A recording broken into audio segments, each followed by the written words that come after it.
Hello everybody and welcome to another video. So it's 2020, this is my first video for the year and for a minute. And 2020 has been the craziest, weirdest, limbo year. It's been pure chaos and to be honest, it's been kicking my ass. Because yeah, you know, I'm out of university now, and at university I felt like, you know, it's the last of like your structured days. Like, I just got a nose piercing and it's really ticklish. Hot. But the point of this video is to talk about like one particular structure thing that helps you like, you know, plan your life, and that's work. Which is a part of being a human being who, you know, is trying to stay alive.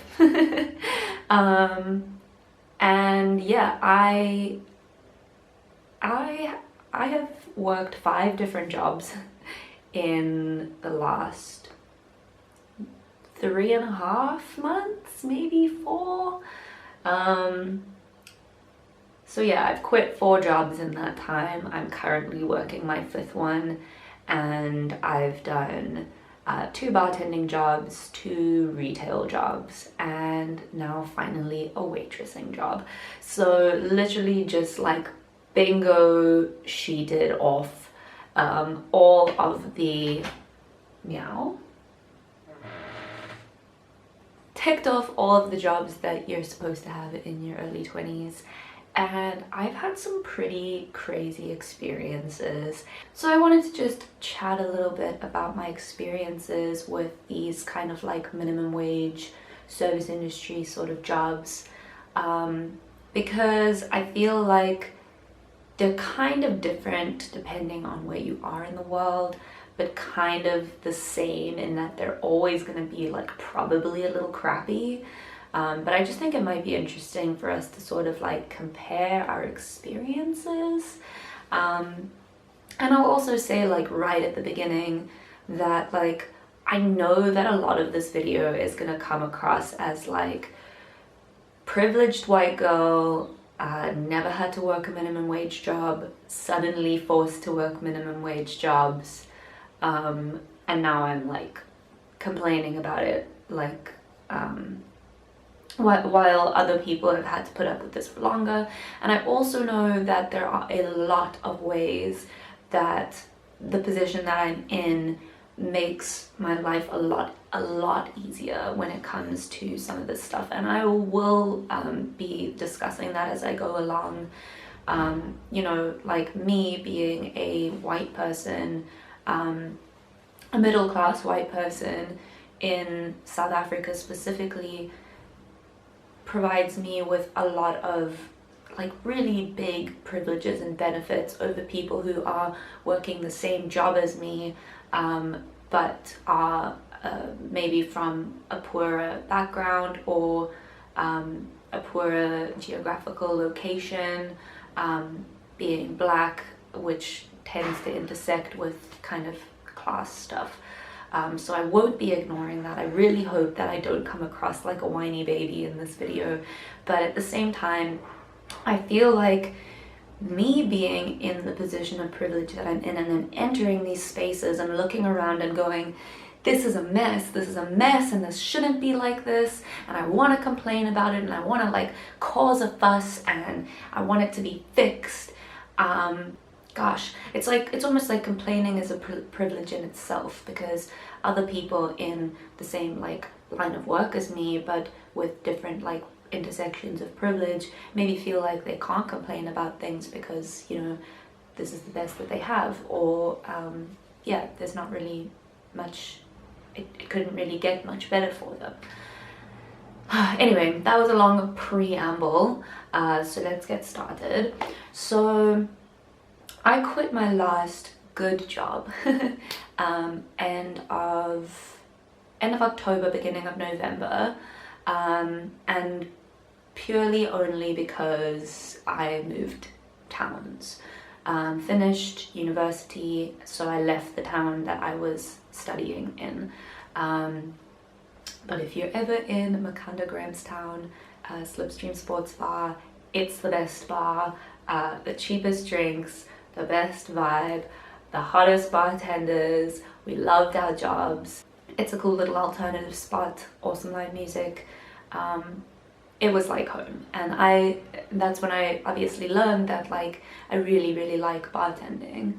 I enjoyed my job so much. I always like wish that I could just take the bar, put it in my pocket, and then like set it up like a tent at whatever new place I go to.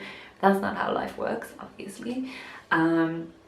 So then I stayed with my parents over the November, December, January holiday, and I got a bar job there at a restaurant bar. Now I didn't know it was a restaurant bar when I started working there, but I also don't think that I knew the difference between a like bar, sports bar, just a bar, and a restaurant bar. So yeah, this particular job, the staff was really sweet and the pay wasn't too bad. And I will disclose, just because I feel like it will be interesting to put things in perspective in terms of pay across these various jobs, but also if you're not from South Africa, to think about stuff like that, because I know in other countries, like I've heard figures like $5 an hour, $12 an hour minimum wage, and to me that's crazy. I couldn't imagine getting paid that much money. So for this first job, this is the highest paying of all of the jobs that I had in terms of wage, and I was making 30 rand an hour, 30 rand an hour. So that's, that would probably work out to be about two and a bit dollars US. And that's like, looking back, that was really good pay. But the unfortunate thing about that job was that, firstly, the restaurant didn't require the wait staff to give any percentage of their tips to the bar, which is pretty common practice, to be honest. And especially because not too many people drank at the bar. Most people ordered drinks from where they were sitting in the restaurant, and then we would have to serve the wait staff the drinks, and they would take them off, and then the wait staff would get all of the tips and the bartenders would get none of the tips. So it wasn't uncommon for me to make 10 rand tips in a night, 10 rand all the way up to maybe like 60 rand tips in a night. And again, to contextualize, my previous bar job, I was making less per hour, but it wasn't unusual for me to make 100 rand on a slow night, up to 300 on a good night, maybe even more depending on who was at the bar and what was going on. So I made, in like one whole week working at this bar, the new bar, I made the same tips as I would have made on like one slow like Tuesday night at my previous bar.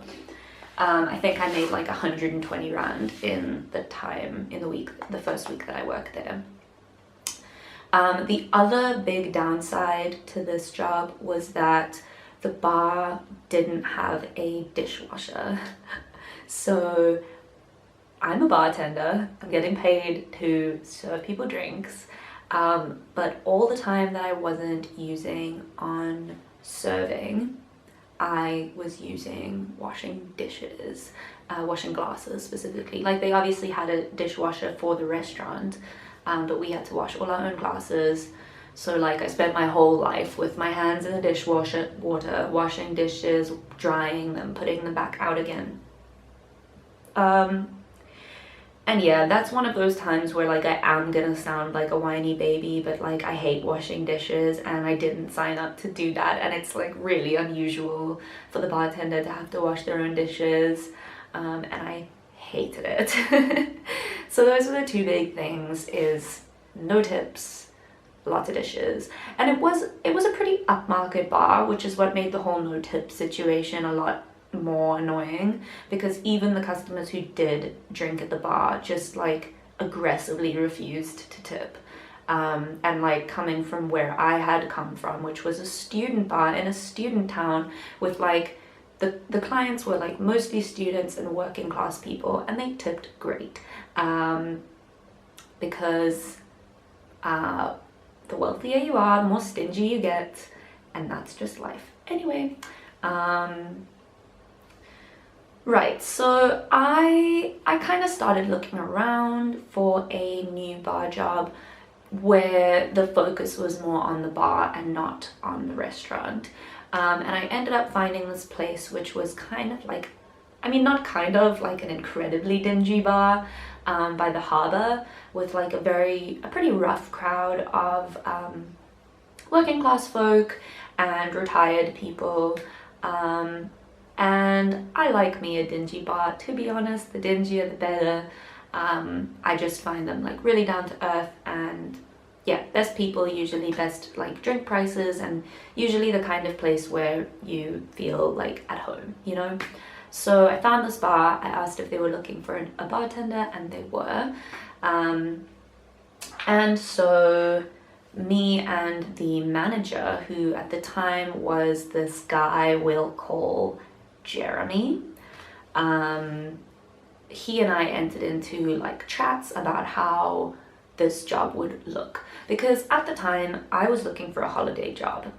I had just finished varsity. I was just looking to make a little bit of pocket money, but my first bartending job expected me to work 5 shifts a week, which was a lot, just because, like, not a lot if you're trying to earn like a living, but a lot for like me just trying to be on holiday, trying to earn some extra cash. So at the second bar, they made it seem like I would be able to pick how many shifts I want a week. And yeah, they seemed pretty like flexible. So I worked a little practice shift just to make sure that I would enjoy it, and I did. Everybody was very kind to me. Tips were good. Tips were much better. Sorry, I clapped loud. The pay at that place was lower by quite a bit. They paid me 20 rand an hour, where the previous place was 30. But in my head I was like, well, I figure if I make like 10 rand in tips per hour that I work, then I will have, you know, the difference will not be. And hopefully I'll make more tips than that. And it was working out okay, and like, to me it was just more important that I fit in a little better at that bar. And then Jeremy's wife, who we'll call Brittany, returned. She hadn't been at the bar, she'd been away, and then she came back and returned. And everything that I had discussed with Jeremy, Brittany flipped on its head. It's hard for me to remember now, but I know that there were a couple of things. Like, all of a sudden, where Jeremy told me I could work however many shifts a week I wanted, Brittany wanted me working 7 shifts a week, I'm not kidding. Where Jeremy seemed pretty flexible about the timing of the shifts, Brittany wanted me working like long ass shifts, like long. We eventually reached a point where I would come in at about 10 and leave like about 6:30. So that's not too bad. But initially they had wanted me working until closing, so it would have been 10 to 12. Yikes. Yeah, there were just a couple of other things, and honestly, Brittany was a bit of a cow. I couldn't do anything right, complaining about like this and this and this, and you don't smile enough, and you don't smile enough, and you don't smile enough. I'm not gonna be like with this you know, fake smile stuck on my face the entire time when I have nothing to smile about, and I don't owe anyone that. And I was just kind of always like, okay, Brittany, I'll try harder. There are also a couple of things with this job that like I now know are like super illegal. Like so I could take my cash tips at the end of the day, but I had to leave my card tips at the bar, and she would take all my card tips, calculate them up, and then subtract 10% from my card tips to cover bank charges. It's super illegal to force your employees to pay for the running costs of your business, which include your bank transactions, which makes perfect sense. It's not my fault that my customer wanted to pay by card, you know. I didn't set up the card facilities and the banking facilities. The business did. The business owners did. They also like were very loosey-goosey about like clocking in and clocking out. I was the one who arrived and was like, I'm gonna start taking stock of my shifts and when I come in and when I leave, so that I know how many hours I work, so I can get paid the right amount. They didn't care about that at all. I don't know how they were planning on calculating my hours. Also, by the way, they only had one bartender and it was me. Like, there was no like, the reason that they wanted me to work so often is because they were understaffed. They didn't have anyone to swap around with me. There was also just like no paper trail when it came to my pay. She would pay me like every 2 days. She would pay me like 2 or 3 days, sometimes more. She would pay me my wage along with all my tips.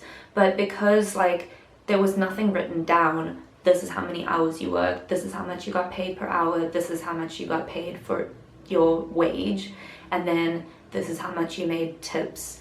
You know, I wasn't like calculating them as they accumulated either. So there was no way for me to know if they were paying me the correct amount of money unless I were to go in and like do some sleuthing. Now, unfortunately, it gets worse at this point in the story, because yeah, we come to the reason that I quit that particular bar job, which was this. So I was working a day shift and there was almost no one in the bar. There was one guy who was like really engaged in conversation with me. He was asking me a lot of questions. I'm a weird looking gal. I don't shave my armpits, so he was asking me about my armpits, and he asked me if I'm gay, and he asked me if I believe in God. I think he might have been talking about my skin tone as well, because I'm pale.